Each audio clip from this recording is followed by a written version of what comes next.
نحمده ونصلي على رسوله الكريم اما بعد فاعوذ بالله من الشيطان الرجيم بسم الله الرحمن الرحيم رب اشرح لي صدري ويسر لي امري واحلل عقدة من لساني يفقهوا قولي ويدعو الانسان بالشر دعاءه بالخير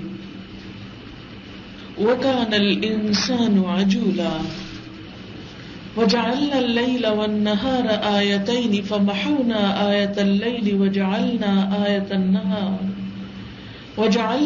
آيَةَ النَّهَارِ مُبْصِرَةً لِتَبْتَغُوا فَضْلًا مِّن رَّبِّكُمْ وَلِتَعْلَمُوا عَدَدَ السِّنِينَ وَالْحِسَابَ وَكُلَّ شَيْءٍ فَصَّلْنَاهُ تَفْصِيلًا وَكُلَّ إِنسَانٍ أَلْزَمْنَاهُ طَائِرَهُ فِي عُنُقِهِ وَنُخْرِجُ لَهُ يَوْمَ الْقِيَامَةِ كِتَابًا يَلْقَاهُ مَنشُورًا اقْرَأْ كِتَابَكَ كَفَى بِنَفْسِكَ الْيَوْمَ عَلَيْكَ حَسِيبًا مَنِ اهْتَدَى فَإِنَّمَا يَهْتَدِي لِنَفْسِهِ وَمَنْ ضَلَّ فَإِنَّمَا يَضِلُّ عَلَيْهَا وَلَا تَزِرُ وَازِرَةٌ وِزْرَ أُخْرَى وَمَا كُنَّا مُعَذِّبِينَ حَتَّى نَبْعَثَ رَسُولًا وَإِذَا أَرَدْنَا أَن نُهْلِكَ قَرْيَةً أَمَرْنَا مُتْرَفِيهَا فَفَسَقُوا فِيهَا فَحَقَّ عَلَيْهَا الْقَوْلُ فَدَمَّرْنَاهَا تَدْمِيرًا وَكَمْ أَهْلَكْنَا مِنَ الْقُرُونِ مِن بَعْدِ نُوحٍ وَكَفَى بِرَبِّكَ بِذُنُوبِ عِبَادِهِ خَبِيرًا بَصِيرًا من كان يريد العاجلة عجلنا له فيها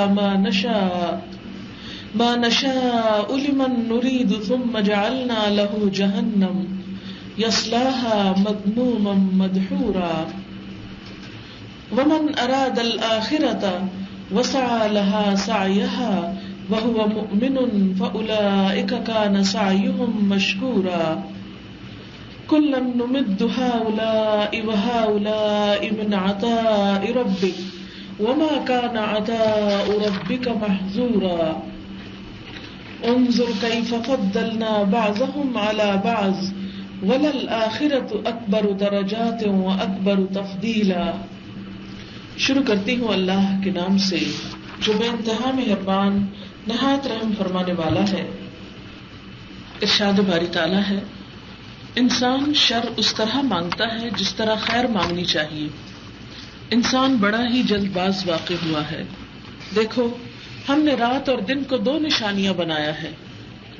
رات کی نشانی کو ہم نے بے نور بنایا اور دن کی نشانی کو روشن کر دیا تاکہ تم اپنے رب کا فضل تلاش کر سکو اور ماہ و سال کا حساب معلوم کر سکو. اسی طرح ہم نے ہر چیز کو الگ الگ ممیز کر کے رکھا ہے. ہر انسان کا شگون ہم نے اس کے اپنے گلے میں لٹکا رکھا ہے اور قیامت کے روز ہم ایک نوشتہ اس کے لیے نکالیں گے جسے وہ کھلی کتاب کی طرح پائے گا. پڑھ اپنا نامہ اعمال، آج اپنا حساب لگانے کے لیے تو خود ہی کافی ہے. جو کوئی سیدھا رستہ اختیار کرے اس کی راست روی اس کے اپنے ہی لیے مفید ہے اور جو گمراہ ہو اس کی گمراہی کا وبال اسی پر ہے. کوئی بوجھ اٹھانے والا دوسرے کا بوجھ نہ اٹھائے گا اور ہم عذاب دینے والے نہیں جب تک کہ لوگوں کو حق و باطل کا فرق سمجھانے کے لیے ایک پیغامبر نہ بھیج دیں. جب ہم کسی بستی کو ہلاک کرنے کا ارادہ کرتے ہیں تو اس کے خوشحال لوگوں کو حکم دیتے ہیں اور وہ اس میں نافرمانیاں کرنے لگتے ہیں. تب عذاب کا فیصلہ اس بستی پر چسپاں ہو جاتا ہے اور ہم اسے برباد کر کے رکھ دیتے ہیں. دیکھ لو کتنی ہی نسلیں ہیں جو نوح علیہ السلام کے بعد ہمارے حکم سے ہلاک ہوئیں. تیرا رب اپنے بندوں کے گناہوں سے پوری طرح باخبر ہے اور سب کچھ دیکھ رہا ہے. جو کوئی جلدی ملنے والی چیز کا خواہش مند ہو اسے یہی ہم دے دیتے ہیں جو کچھ بھی جسے دینا چاہیں. پھر اس کی قسمت میں جہنم لکھ دیتے ہیں جسے وہ تاپے گا ملامت زدہ اور رحمت سے محروم ہو کر. اور جو آخرت کا خواہش مند ہو اور اس کے لیے کوشش کرے جیسی کہ اس کے لیے کوشش کرنی چاہیے اور ہو وہ مومن تو ایسے ہر شخص کی سعی مشکور ہوگی. ان کو بھی اور ان کو بھی، دونوں فریقوں کو ہم دنیا کا سامان دیے جا رہے ہیں. یہ تیرے رب کا عطیہ ہے اور تیرے رب کی عطا کو روکنے والا کوئی نہیں. مگر دیکھ لو دنیا ہی میں ہم نے ایک گروہ کو دوسرے گروہ پر کیسی فضیلت دے رکھی ہے، اور آخرت میں اس کے درجے اور بھی زیادہ ہوں گے اور اس کی فضیلت اور بھی زیادہ بڑھ چڑھ کر ہوگی. معزز خواتین، اس وقت میں نے آپ کے سامنے سورۃ بنی اسرائیل کی چند آیات پڑھی ہیں جن میں ہمارے لیے کچھ عمل کی باتیں ہیں، وہ باتیں جو ہماری اس زندگی کو خوشگوار بنا سکتی ہیں اور ہماری آخرت کو بھی بہترین کرنے میں مددگار ہیں. سب سے پہلے تو اللہ تعالیٰ انسان کے رویے کی بات کر رہے ہیں کہ انسان اپنے لیے شر اس طرح مانگتا ہے جس طرح خیر مانگنی چاہیے. انسان بڑا ہی جلد باز واقع ہوا ہے. آپ دیکھیے کہ زندگی ایک انعام ہے. ہمیں اس وقت جو کچھ زندگی کی شکل میں ملا ہے وہ بس صرف ایک دفعہ ملا ہے. یہ وقت ہماری کمائی کا وقت ہے، یہ وقت تیاری کا وقت ہے، یہ وقت کچھ بونے کا ہے، کیونکہ اس کے بعد اصل زندگی شروع ہونے والی ہے جو آخرت کی زندگی کہلاتی ہے. دنیا کو آخرت کی کھیتی کہا گیا ہے. اس کو آپ اس مثال سے سمجھ سکتے ہیں کہ جیسے ایک کسان ہوتا ہے، فارمر، تو وہ اس بات کے انتظار میں رہتا ہے کہ ایک خاص موسم اور ایک خاص وقت آئے تاکہ وہ ایک بیج ڈالے اور پھر جب اس فصل کے پکنے کا وقت آئے تو اس فصل کو وہ کاٹ سکے. آج کل آپ جو پھول دیکھ رہے ہیں رنگا رنگ کے اپنے آس پاس، وہ آج نہیں لگائے گئے تھے، وہ اپنے ایک خاص وقت میں لگائے گئے تھے. اور اگر پھول لگانے والے اس وقت سوئے رہتے، اس وقت محنت نہ کرتے، توجہ نہ کرتے، تو آج اس موسم میں یہ پھول نظر نہ آتے اور اس حسن سے فائدہ نہ اٹھا سکتے. بالکل اسی طرح اگر کوئی انسان اس زندگی میں آج کے وقت میں محنت نہیں کرتا، اس زندگی سے فائدہ نہیں اٹھاتا، اس زندگی کے بارے میں صحیح رویہ نہیں رکھتا، تو نتیجہ کیا ہو سکتا ہے کہ کل آخرت کو جب کھیت کاٹنے کا وقت آئے، بیٹھ کر کھانے کا وقت آئے، تو اس وقت اس کے ہاتھ پلے کچھ نہ ہوگا. لہذا وہ چیز جس پر ہماری ہمیشہ ہمیشہ کی خوشی کا انحصار ہے، اس کو ختم کرنا، اس کے لیے بد دعائیں کرنا، اس کے لیے برا چاہنا، یہ دراصل انسان کی اپنی کمزوری ہے، حماقت ہے. اس لیے اللہ تعالیٰ انسان کے اس رویے پر تعجب اور حیرانی کا اظہار کرتے ہیں کہ انسان شر اس طرح مانگتا ہے جس طرح خیر مانگنی چاہیے. یعنی مانگنی تو اس کو زندگی چاہیے، زندگی میں نیک کاموں کی توفیق مانگنی چاہیے. اگر مشکل حالات ہیں، دکھ اور تکلیف ہے زندگی میں، تو اس کو دور کرنے کی اور اس کے دور ہونے کی دعا کرنی چاہیے، نہ کہ زندگی ہی کے ختم ہونے کی دعا.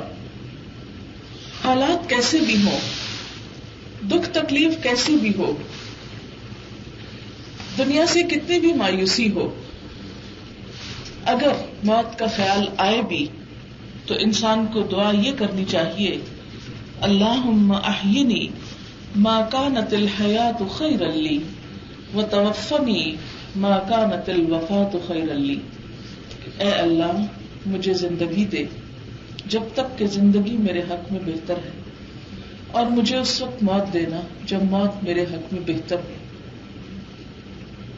لیکن دنیا کے وقتی کسی مسئلے یا تکلیف یا دکھ یا مشکل سے گھبرا کے اگر انسان یہ کہتا ہے کہ یا اللہ مجھے موت دے، تو یہ اللہ تعالیٰ کی نعمت کی ناشکری ہے. زندگی میں چھوٹی چھوٹی مثالوں سے بھی آپ یہ بات سمجھ سکتے ہیں کہ مثلاً اگر آپ پھول توڑنا چاہتے ہیں تو اس کے ساتھ کانٹا ضرور آئے گا. لیکن جو انسان کانٹے کی وجہ سے پھول کو اٹھا پھینکے تو دراصل اپنا ہی نقصان کرتا ہے. اگر کوئی پھول کا پودا کاشتی نہیں کرتا کہ میں اپنے گھر میں اس لیے پھول نہیں لگاتا کہ اس کے ساتھ کانٹے بھی آ جاتے ہیں، اس لیے اگر کانٹے ہیں تو مجھے پھول بھی نہیں چاہیے، تو یہ رویہ درست نہ ہوگا. اسی طرح بسا اوقات کوئی بھی چیز، مثلا بعض درختوں کے پتے بہت گرتے ہیں لیکن وہ درخت ہوتے بہت خوبصورت ہے، تو جو شخص اس لیے وہ درخت نہ لگائے کہ خزاں کے موسم میں اس کے پتے بہت گرتے ہیں اور اس سے گند بہت پڑتا ہے، تو وہ بہار کے موسم میں اس درخت کی خوبصورتی سے فائدہ بھی نہیں اٹھا سکتا.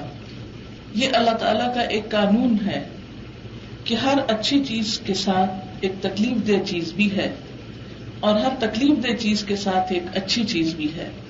ان مع العسر یسرا، تنگی کے ساتھ آسانی بھی ہے. اس دنیا میں ہر معاملے میں، ہر جگہ پر، ہر چیز میں انسان کو جہاں کوئی شر نظر آئے، جہاں کوئی تکلیف دہ چیز نظر آئے اور وہ تکلیف کو بہت شدت سے محسوس کر رہا ہو، تو صرف اس تکلیف ہی کی شدت کو نہیں محسوس کرنا چاہیے، اس کے اندر کوئی خیر اور بھلائی بھی ڈھونڈنی چاہیے. مثلا آپ دیکھیے کہ ایک شخص کو ہارٹ اٹیک جب ہوتا ہے تو بظاہر بہت تکلیف دہ ہوتا ہے، لیکن اسی سے تو پتا چلتا ہے کہ اس انسان کا دل کتنا بند ہو چکا ہے اور آئندہ کے لیے اس کا علاج کس طرح ہو سکتا ہے تاکہ یہ موت کے منہ سے بچ جائے. وہ ایک طرح سے وارننگ ہوتی ہے جس چیز کی طرف سے ہم بالکل بے خبر ہو چکے ہوتے ہیں. اسی طرح بسا اوقات جب سر درد ہوتا ہے تو وہ صرف سر کی کوئی تکلیف نہیں ہوتی، یعنی سر تو سر ہے، اس میں تو کچھ نہیں، وہ تو بہت چھوٹی چیز ہے. لیکن آپ نے دیکھا ہوگا کہ سر درد جو ہے وہ دراصل ایک علامت ہے، ایک نشانی ہے کس بات کی کہ کہیں اور خرابی ہے. اب اگر ایک شخص جب بھی سر درد ہو وہ خود سے کوئی گولی کھا لے اور اپنی وجہ دریافت نہ کرے، سبب معلوم نہ کرے، تو آپ دیکھیں گے کہ وہ ایک غلط علاج کر کے اپنے آپ کو مزید نقصان دے سکتا ہے. اسی طرح ہم دیکھتے ہیں کہ کبھی کسی نے یہ نہیں کیا کہ سر درد کی وجہ سے خواہ کتنا ہی شدید کیوں نہ ہو سر کو کاٹ ڈالے کہ میں اس کا کام ہی ختم کرتا ہوں، نہ یہ ہوگا نہ یہ دکھے گا. ایسا کوئی نہیں کرتا کیونکہ یہ اس کا حل نہیں ہے، اس لیے کہ سر نہیں ہوگا تو زندگی ہی نہیں ہوگی.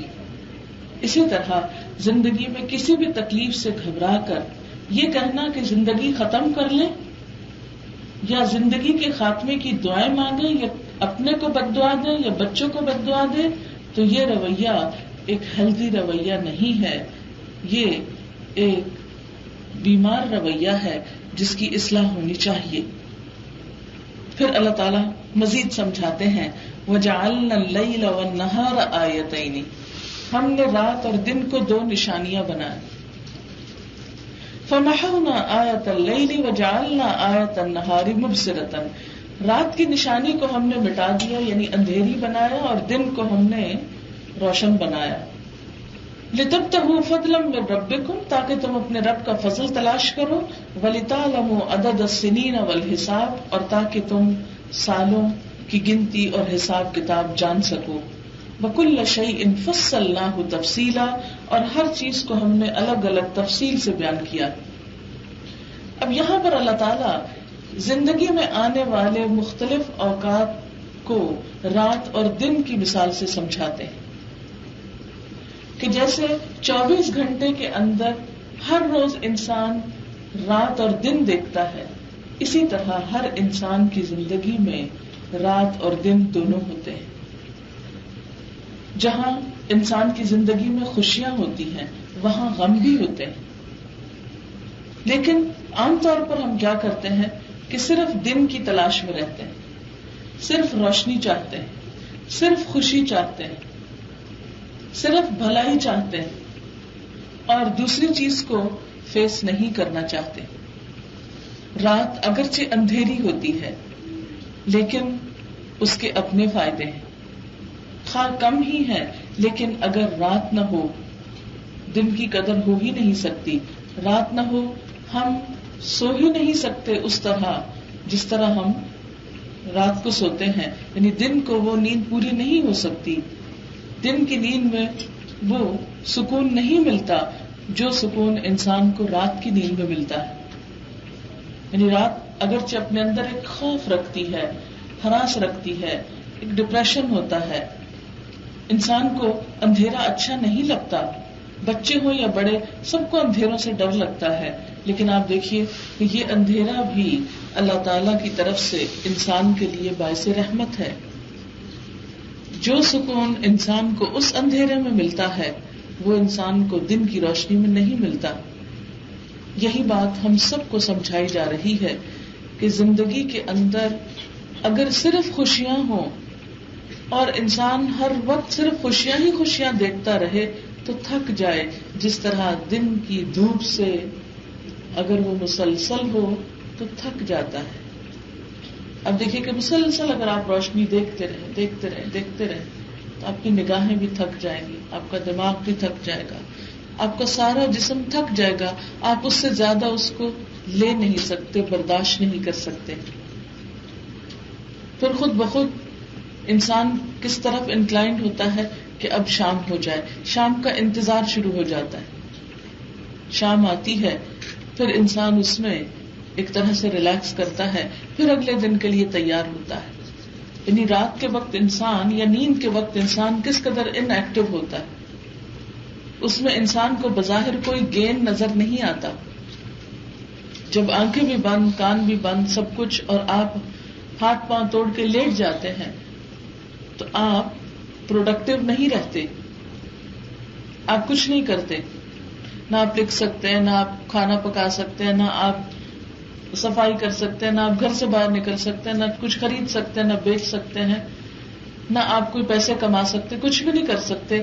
آپ صرف 8 گھنٹے بالکل ڈھیر ہو کر پڑے. دیکھا جائے تو یہ وقت کا ایک بہت بڑا نقصان ہے. ایک انسان ایک گھنٹے میں کیا کچھ نہیں کما لیتا دن کے وقت, اور رات کو سو کر وہ سارا وقت ضائع کر دیتا ہے. لیکن آپ نے دیکھا ہوگا کہ یہ رات بھی ضروری ہے, اگر یہ نہ ہو تو دن کی کمائی کر ہی نہیں سکتے. اسی طرح زندگی میں جہاں خوشیاں آتی ہیں, جہاں آرام آتا ہے, وہاں اس کے ساتھ ساتھ کچھ دوسری چیزوں کا ہونا بھی ضروری ہے, ورنہ اس کے بغیر زندگی کا لطف ہی ختم ہو جائے. آپ نے دیکھا ہوگا کہ تھکنے کے بعد جو نیند آتی ہے اس کا لطف ہی کچھ اور ہے بنسبت اس کے کہ آپ سونے کے بعد سوئیں.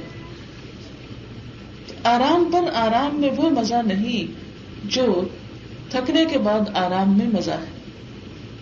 اللہ تعالیٰ نے اس زندگی کو ایک امتحان بنایا اور ایک کانسٹنٹ اسٹرگل, مسلسل کوشش, جس میں انسان کے لیے تھکنا ضروری ہے, جس میں انسان کے لیے ایفرٹ ضروری ہے. عام حالات میں آپ نے دیکھا ہوگا جب ہر چیز روٹین پہ جا رہی ہوتی ہے, زندگی بہت آرام سے گزر رہی ہوتی ہے, تو آپ نے محسوس کیا ہوگا کہ اللہ تعالیٰ سے تعلق خود بخود کم ہونے لگتا ہے. ذکر اور دعا اور نماز میں یکسوئی, خشوع و خضوع کم ہو جاتا ہے, کیونکہ اب زندگی میں کوئی چیلنج نہیں رہا. لیکن جو ہی ذرا سی تکلیف آتی تو آپ دیکھیں کہ دعاؤں میں کتنی کثرت ہو جاتی, ذکر کی کتنی کثرت ہو جاتی. فوراً ہم ہر چیز سے وہ موڑ کر اس کی طرف رخ کر لیتے ہیں.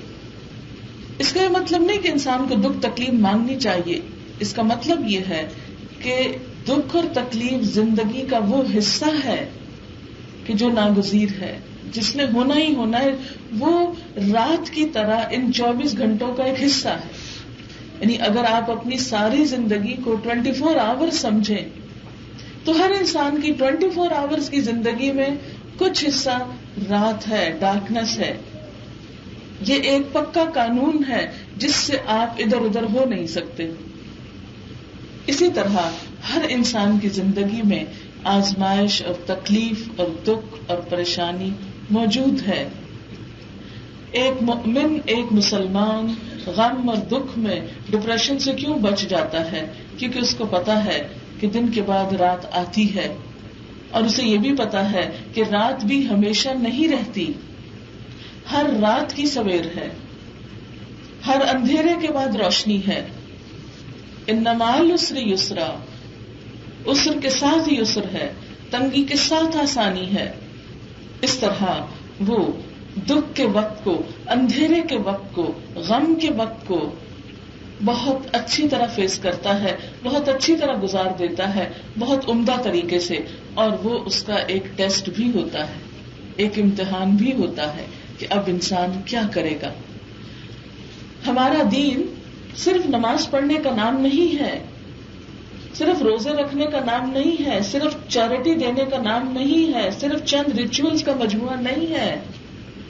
ہمارا دین تو زندگی کے 24 گھنٹوں کو کور کرتا ہے، اور کیا دیکھتا ہے کہ اس انسان کا رویہ کس موقع پر کیا ہے، یہ روشنی کا وقت کیسے گزارتا ہے اور یہ اندھیرے کا وقت کیسے گزارتا ہے.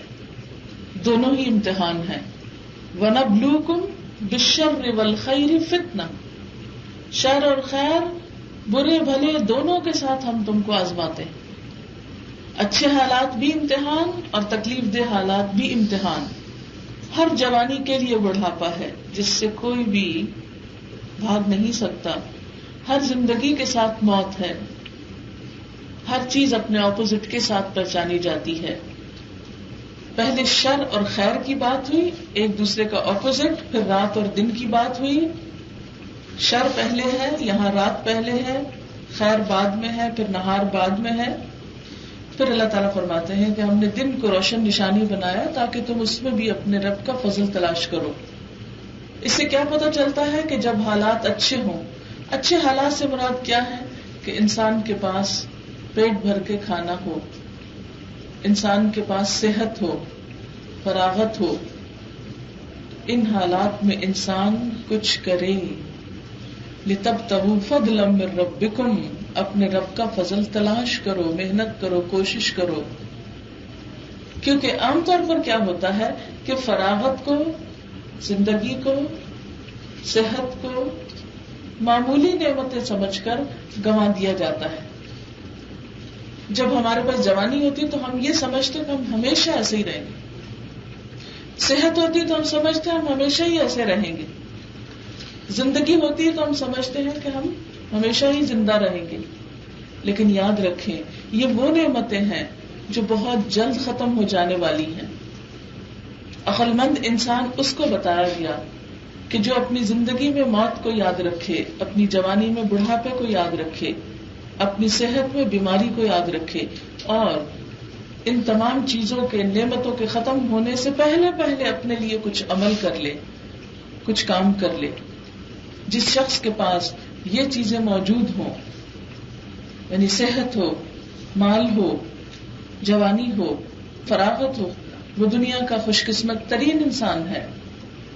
لیکن آپ نے دیکھا ہوگا کہ جب ہم ان چیزوں کا صحیح استعمال نہیں کرتے، ان کو گواتے ہیں، تو پھر فطرت خود انتقام لیتی. جو شخص وقت گوائے، جو شخص صحت کی پرواہ نہ کرے، جو شخص مال کو برباد کرے، ان چیزوں کو ضائع کرے اور صرف اپنی خواہشات کے پورا کرنے میں لگا رہے، تو وقت خود بخود اس سے انتقام لینے لگتا ہے. تو ہمارا دین ان 24 گھنٹوں کو بہترین طریقے پر گزارنے کا سبق دیتا ہے. پھر اس کے بعد فرمایا وَكُلَّ إِنسَانٍ أَلْزَمْنَاهُ طَائِرَهُ فِي عُنُقِهِ، ہر انسان کا شگون ہم نے اس کے اپنے گلے میں لٹکا رکھا ہے. یہاں نحوست کا تصور واضح کیا گیا ہے. بعض اوقات ہم کہتے ہیں کہ فلاں انسان بڑا منحوس ہے، وہ ہمارے گھر میں آیا تو ایسا ہو گیا، یہ دن بڑا منحوس ہے، یہ نمبر منحوس ہے، یہ رنگ منحوس ہے. نہیں، کچھ بھی منحوس نہیں. نحوست ہر ایک کے اپنے گلے میں لٹکی ہوئی ہے. انسان کے اعمال اس کو خوش قسمت اور منحوس بناتے ہیں. اس چیز کے بارے میں بھی ایک بہت بڑی غلط فہمی پائی جاتی ہے، اور یہ بھی کیا ہے؟ وہم. عام طور پر کیا ہوتا ہے جب زندگی میں کوئی تکلیف آتی ہے تو ہم طرح طرح کے وہم کا شکار ہو جاتے ہیں. وہ لگتا ہے فلاں جو آیا تھا نا ہمارے گھر، اس نے ہم کو نظر لگا دی, اس نے کوئی جادو کر دیا, اس کا قدم منحوس تھا. اس قسم کی بہت سی باتیں, شیطانی خیالات انسان کے ذہن پہ حاوی ہو جاتے ہیں اور بسا اوقات اس کو بیکار کر کے رکھ دیتے ہیں. اور آپ دیکھیے کہ بیسیکلی اسلام کی تعلیم نہیں کہ کسی بیوہ کو منحوس سمجھا جائے یا کسی یتیم کو منحوس سمجھا جائے, کیونکہ ہمارے معاشرے میں بھی ایسی غیر اسلامی عادات اور تصورات پائے جاتے ہیں دوسری قوموں کی دیکھا دیکھی, کہ جس میں مثلا شادی کے موقع پر سہاگنوں کو اہمیت دی جاتی ہے, اور اگر کوئی عورت تقدیر کے ہاتھوں وقت سے پہلے سے مراد یہ کہ جوانی میں بیوہ ہو گئی, ایک تو اس پر وہ غم کہ شوہر کے جانے کا, ذمہ داریوں کے آ پڑنے کا, اور دوسری طرف لوگوں کے رویوں کا.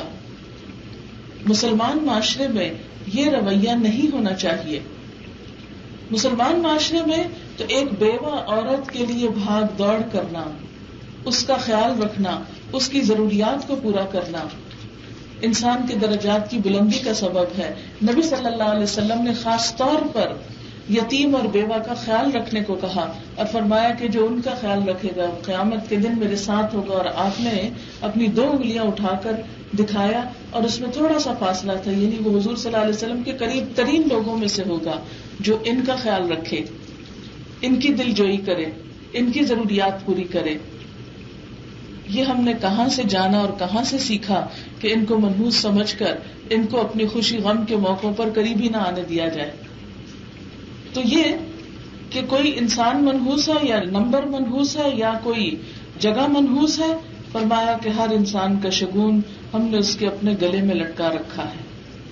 انسان کی نحوست اور خوش قسمتی اور بد قسمتی اس بات میں نہیں کہ دنیا میں اس کے ساتھ کیا ہو رہا ہے. انسان کی خوش قسمتی کا اندازہ تو اس وقت ہوگا کہ جب وہ اس دنیا میں جو بھی اس کو ملا ہے اسے بہترین طریقے پر استعمال کر کے اپنی آخرت کو بہترین کر سکے. ہر انسان کی خوش قسمتی اس کی آخرت میں کھلے گی. اب کیا لے کر آیا ہے, اب کیا ہے اس کے پاس.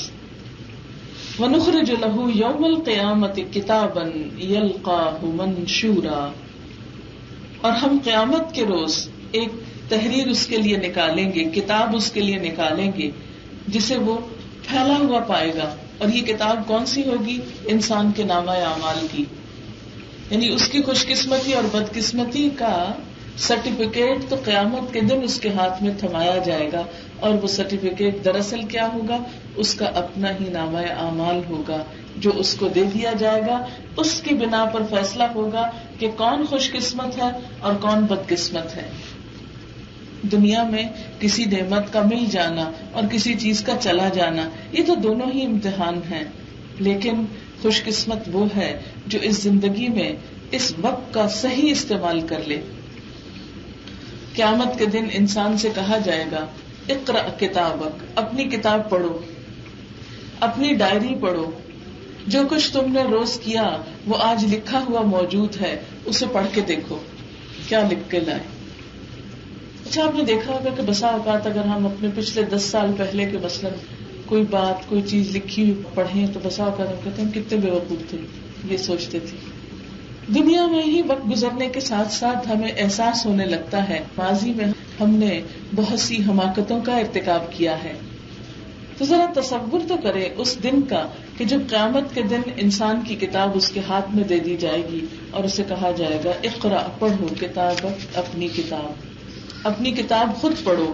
کفا بنفسک الیوم علیک حسیبا, آج اپنا حساب لگانے کے لیے تو خود ہی کافی ہے, خود نمبر لگا دو اس پر. کیا ملنا چاہیے تم کو, کتنے مارکس ملنے چاہیے اس کتاب پر, اس لکھے ہوئے پر. سیلف ایویلویشن کرو, خود احتسابی کرو. ہم سب کو یہ سکھایا گیا ہے کیا کہ وَلْتَنْظُرْ نَفْسٌ مَا قَدَّمَتْ لِغَدٍ, ہر شخص کو یہ دیکھنا چاہیے کہ اس نے کل کے لیے کیا آگے بھیجا ہے. ما قدمت لغد, اس نے اپنے کل کے لیے کیا کیا ہے. لیکن ہم تو کل کس کو لیتے ہیں, ہم فیوچر کس کو سمجھتے ہیں؟ جب ہم لفظ اپنا فیوچر بولتے ہیں, اپنا یا اپنے بچوں کا فیوچر, تو اس سے ہم مراد کیا لیتے ہیں؟ صرف دنیا کے چند پیشے، چند نام، چند لفظ جن کو ہم اچھا فیوچر یا برا فیوچر کہتے ہیں. اگر کوئی کسی بڑے گھر میں رہتا ہے تو اس کو خوش قسمت سمجھتے ہیں، اگر کوئی چھوٹے سی جگہ پر ہے تو وہ بدقسمت انسان ہے، اگر کسی کے پاس پیسے زیادہ ہیں تو وہ خوش قسمت ہے، اگر کسی کے پاس کم ہے تو وہ بدقسمت ہے، اس کی تو قسمت ہی پھوٹی ہوئی ہے. ہم تو خوش قسمتی اور بدقسمتی کا معیار صرف دنیاوی نعمتوں کے ہونے یا نہ ہونے کو سمجھتے ہیں، لیکن قیامت کے دن یہ سارے معیار یہی رہ جائیں گے. وہاں ایک نیا پیمانہ آئے گا، وہاں ایک نیا میزان آئے گا اور اس کا تول مختلف ہوگا. اچھا، یہ جو بات کہی گی نا، اپنی کتاب پڑھو ذرا، تو کسی دن اگر ممکن ہو تو ایک سارے دن کا جو کام ہے، جو کچھ کیا، کسی کو ساتھ لگا لیں اور وہ لکھتا جائے اور پھر پلٹ کر وہ دن پڑھے. ایک دن ایک میری شاگرد کہنے لگی کہ میرا دل چاہتا ہے میں آپ کے ساتھ دن گزاروں. میں نے کہا شوق سے گزارو، چلو ٹھیک ہے. کہتے میں سارا دن ساتھ رہوں گی. میں نے کہا ویلکم. میں نے سوچا ایسے کمپنی کرنا چاہتی ہوں مجھے، تو ٹھیک ہے. میں اتنی مصروف ہوتی کہ مجھے بعض وقت بھول جاتا کہ میرے آس پاس کون لوگ ہیں. اس اللہ کی بندی نے کیا کیا، ایک کاپی پین لیا اور ایک بات لکھ ڈالی اور کسی اور کو جا دکھائے. کچھ 5-7 ورقے تھے باریک باریک لکھے ہوئے، جس میں ایک بات، ایک کام، کس طرح دیکھا، کس طرح بولی، کس سے کیا کیا، کون آیا اس کے ساتھ کیا رویہ کیا، اور مجھے یاد بھی نہیں تھا. اور وہ اچھا خاصا ایک افسانہ بن گیا. اس کے بعد کسی دوسرے شخص کو، ایک اور ٹیچر کو اس نے لے جا کے دکھایا کہ آج میں نے یہ کچھ سیکھا. اس نے کہا کہ اس کی فوٹو کاپی مجھے بھی دے دو. مجھے اس قدر امبیرسمنٹ ہوئی. میں نے کہا اچھا لاؤ مجھے دکھاؤ. خیر اس نے مجھے دکھایا تو میں اپنے آپ کو جب دیکھنے لگی تو میں نے کہا نہیں، یہ ایسے نہیں، ایسے ہوتا نا زیادہ اچھا تھا. یہاں یہ نہیں، یہ ہونا چاہیے تھا. آپ یقین کریں کہ جو اس دن میں نے وہ کریٹیکلی دیکھا، یہ بالکل ایسے ہی نا جیسے آپ اپنی کسی دوست کو خط لکھتے ہیں نا، تو جب لکھ بیٹھتے تو کہتا نہیں یہ اس طرح نہیں، ایسے. کبھی اپنی تحریر پہ ہم راضی ہوئے؟ میں اپنی کیسے دوبارہ کبھی نہیں سن سکتی. ان کو لگا مجھے گھبراہٹ ہوتی ہے، کچھ بند کر کے اپنی غلطی نہیں سن سکتی. کتنی شرم آتی ہے. یہ میں نے کہا، کیوں کہا، ایسے کیوں بولی تھی؟ کیونکہ جب انسان بول رہا تھا اس کو پتہ ہی نہیں چلتا. جب دوبارہ سنتا پھر سوچا اچھا ایسے کہا تھا، ایسا نہیں کہنا چاہیے تھا. کبھی بھی خود کو ٹیسٹ کر کے دیکھ لیں. اپنے کسی کام سے دنیا میں بھی راضی ہم نہیں ہوں گے. تھوڑی دیر کے لیے کسی وقت اکیلے میں بیٹھ کے سوچے، ساری زندگی کی کتاب سامنے آئی، کیا فیس کر سکیں گے؟ اللہ تعالیٰ کہتے اقرا کتابک، اپنی کتاب خود پڑھو. یہ لو پڑھو، دیکھو کیا کر کے آئے. میں ظلم نہیں کرنے والا تم پر، یہ تم نے اپنی جان پہ خود ظلم کیا. اس وقت انسان کہتا ہے یہ ایسے نہیں ہے. اچھا پھر آپ دیکھیں جیسے ہم تصویریں بازو کا پرانی اپنی دیکھتے ہیں. اچھا آپ دیکھیں کہ فیشن بدلتے رہتے ہیں کپڑوں کے. مثلا اگر آپ کی شادی 60s میں ہوئی ہو اور اس وقت کی کوئی تصویر ہو اور اس وقت کے شرٹس کو آپ دیکھیں یا اس کے پائنچے دیکھیں یا فلیپرز دیکھیں یا جو مختلف سٹائلز انسان اپنے آپ کو دیکھ نہیں سکے تو چھپا چھپا کے رکھتے نہ اس کو کوئی نہ دیکھے.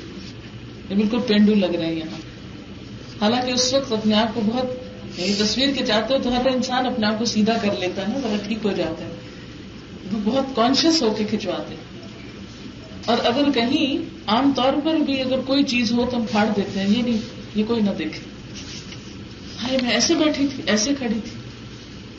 اگر ہم خود کو دنیا میں فیس نہیں کر سکتے، خود کو فیس کرنا سب سے بڑا مشکل کام، سیلف انالیسس سب سے زیادہ مشکل کام، کیونکہ اپنی غلطی ہم مانتے بھی نہیں ہیں تو اصلاح کیسے ہو.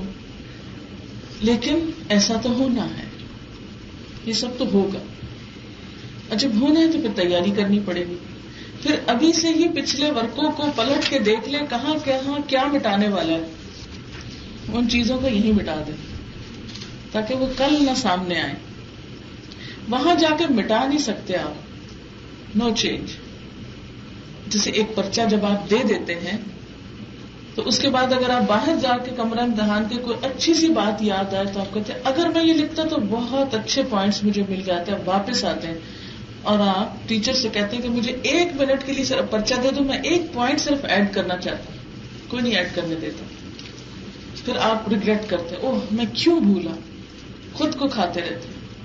میں نے ایک بچی کو دیکھا جس کے ساتھ امتحان میں ایسا ہی ہوا. آپ یقین کریں کہ جب تک اس کا رزلٹ نہیں آیا مجھے دیکھ دیکھ کے یوں لگتا تھا کہ جس سے وہ نیم پاگل ہو گئی کہ مجھ سے یہ چیز کیوں چھوٹ گئی, یہ کیوں رہ گیا. میں سوچتی تھی کہ دنیا کا امتحان ہے. وہ کہتی تھی کہ میں رات کو سوئی ہوتی ہوں, مجھے ایسا ڈراؤنا خواب آتا ہے کہ میں اٹھ کے بیٹھ جاتی ہوں اور وہی امتحان میرے ذہن میں گھوم رہا ہوتا, وہی پرچہ ذہن میں آ رہا تھا کہ میں نے وہ فلانی چیز کیوں چھوڑ دی تھی, کیا بنے گا. تو یہ تو کوئی بات نہیں, اگر آج نہیں تو ایک دفعہ اور امتحان دے دیں گے, بس ٹھیک ہے. مگر آخرت میں وہاں کیا دوبارہ امتحان دے سکیں گے؟ دوبارہ وہاں جا کے اس کی کریکشن لگا سکیں گے؟ وہاں جا کے کچھ مٹا سکیں گے, کچھ ایڈ کر سکیں گے, کچھ سنوار سکیں گے؟ کچھ نہیں. تو کبھی خود کو خود سے الگ کر کے دور کھڑا کر کے بھی دیکھا کریں کہ یہ میں ہوں. شیشہ تو ہر ایک شوق سے دیکھتا ہے, لیکن شیشہ دیکھ کر صرف ظاہری چیزیں سنوارتے ہیں اور سوچتے رہتے ہیں ہمارا ناک ایسے نہ ایسے ہوتا نا تو بہت اچھا لگتا, اگر دانت ایسے نہیں ایسے ہوتے نا, بالوں کا اسٹائل ایسا نہیں ایسا مجھ پہ سوٹ کرتا ہے, یہ رنگ نہیں وہ رنگ سوٹ کرتا ہے. کتنے کانشیس ہوتے ہیں اور چینج کرتے رہتے ہیں کانسٹنٹلی تاکہ ہماری شخصیت اور پرسنالٹی جو ہے بہت امپریسو ہو. لیکن آخرت کے لیے ہماری پرسنالٹی کا کیا حال ہوگا, وہاں کس حلیے میں ہوں گے, وہاں کون سا لباس ملے گا ہم کو, وہاں کون سی جگہ پہ رکھا جائے گا, کہاں بٹھایا جائے گا, کیا کھلایا پلایا جائے گا, کس طرح کی عزت افزائی ہوگی, یہ آج نہیں ہم سوچتے. یہی چیز اللہ تعالیٰ سوچنے کے لیے بتا رہے ہیں. اچھا یہ غور کیا آپ نے کہ پہلے ابھی غم اور دکھ کی بات ہو رہی تھی, شر اور خیر کی بات ہو رہی تھی, پھر یکایک کتاب کی بات ہونے لگی. کیوں؟ اس لیے کہ جو لوگ آخرت کانشیس ہوتے ہیں وہ دنیا کے غم بھول جاتے ہیں. ان کو دنیا کے غم بہت ہلکے نظر آتے ہیں, ان کو دنیا کے مسائل بہت چھوٹے نظر آنے لگتے ہیں. اور جو دنیا کانشیس ہوتے ہیں وہ آخرت کو بھولے رہتے ہیں. تجربہ کر کے دیکھ لیجئے, آزما کر دیکھ لیجئے, مختلف لوگوں کی زندگیوں کے حالات پڑھ کر دیکھ لیجئے. کیا وجہ ہے کہ ہم حضرت ابوبکر اور حضرت عمر اور ان لوگوں کے حالات پڑھتے ہیں تو ہم میں سے کہیں نظر نہیں آتا کہ وہ اپنی ذاتی زندگی پہ بیٹھ کے آنسو بہا رہے ہیں. نہیں, بہت کم, ہارڈلی کہیں نظر آئے گا کہ وہ دنیا پہ رو رہے ہوں کہ ہماری دنیا میں اس چیز کی کمی ہو گئی, یہ کیوں چھن گیا, یہ کیوں چلا گیا, ایسا کیوں ہو گیا, وہ کیوں نہیں ملا. نہیں, اس لیے کہ ان کو ایک بڑا غم لگا ہوا تھا. ہم دنیا میں چھوٹے چھوٹے مسائل میں الجھے رہتے اس لیے کہ بڑا مسئلہ ہم کو بھولا ہوا ہے. آپ نے دیکھا ہوگا نا کہ چھوٹے چھوٹے مسئلے ہوتے ہیں تو ہم کہتے ہیں یہ بہت بڑا مسئلہ ہے. مثلاً کسی دن ہاتھ پہ کوئی کٹ لگ گیا تو اس پہ کپڑا لپیٹا ہوا ہے اور کام نہیں ہو رہا, کٹ لگ گیا, ہر ایک کو بتا رہے ہیں وہ ہاتھ جل گیا تھا یا کٹ لگ گیا تھا یا وغیرہ وغیرہ. لیکن اگر خدا نخواستہ اس سے کوئی بڑی کوئی چیز ہے تو آپ نے دیکھا ہوگا کہ وہ ساری تکلیف بھول جاتی ہے آپ کو ایک دم. مثلاً آپ سر میں درد ہے, آپ پڑے ہوئے, خدا نخواستہ زلزلہ آ گیا, آپ کیا کرتے ہیں؟ پڑے رہتے ہیں. میرے سر میں درد ہے, مجھ سے نہیں اٹھا جاتا, میں یہی ٹھیک ہوں. سب درد بھول جاتا ہے اس وقت.